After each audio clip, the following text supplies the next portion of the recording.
تعال نشوف مع بعض فعلا لعيب سيراميكا او نادي سيراميكا كان ليه ضربتين جزاء ولا لا، وهنعمل معاها مقارنه. وكلامي موجه للناس اللي مش عارفه قانون الكوره.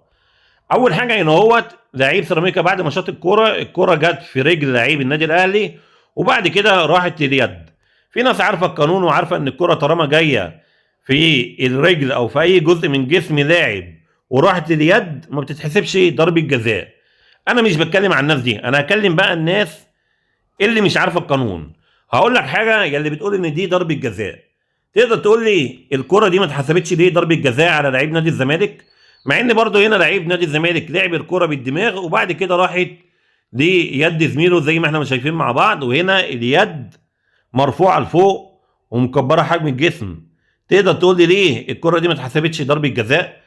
لو انت هنا عارف القانون هتعرف ليه الكره الاولى بتاعت النادي الاهلي ما اتحسبتش ضربه جزاء. فتعالى نروح للحاله اللي بعديها. هنا برضو لعيب سيراميكا كان بيطلب بضربه جزاء. لما نشوف مع بعض هنا هتلاقي الكره جايه في قدم لعيب النادي الاهلي وبعد كده راحت لليد زي ما احنا شايفين مع بعض. فهنا برضو القانون بيقول ان الكره لو جايه في القدم وراحت لليد ما تتحسبش ضربه جزاء. ده في ناس عارفه الكلام ده، في ناس عارفه القانون.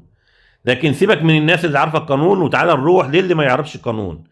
تقدر تقول لي ليه الكره دي ما اتحسبتش ضربه جزاء على لعيب نادي الزمالك مع ان الكره جايه من القدم بتاعه لعيب نادي الزمالك راحه لليد زي ما احنا شايفين مع بعض؟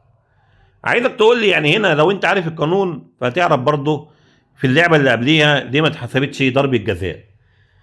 فعلشان كده انا عامل الحالات دي. انا مش بقول لك بقى ان لعيبه نادي الاهلي كان قبليها في تسلل، لا، انا عامل لك مقارنه مع ان اللعبه كان فيها تسلل. الحكم قال ان هي فيها تسلل، لكن طالما اللعبه ما تعدتش انا مش هقول لك ان هي تسلل. فتعال نروح بقى للحاله اللي بعديها. طيب انت شفت اللعبه دي، شفت ان لعيب سيراميكا عامل التحام مع لعيب النادي الاهلي جوه خط ال 18 والفار ما رجعهاش ولا الحكم حسبها، وهو اللاعب كمل في قدم لعيب النادي الاهلي ودايس بوش رجله على وش رجل لعيب النادي الاهلي بالطريقه دي والتدخل بالقوه دي والحكم حسب مخالفه واداله انذار بس. يعني انت لو شفت اللعبه دي وما اتكلمتش عليها يبقى انت يعني بلاش تتكلم عن الحالات التحكيميه او بلاش تتكلم عن اي ضربه جزاء. دي كانت اهم الحالات التحكيميه في مباراه النادي الاهلي وفريق سيراميكا كليوباترا. لو انت كملت الفيديو ما تنساش تعمل لايك علشان الفيديو يوصل لاكبر عدد. شكرا.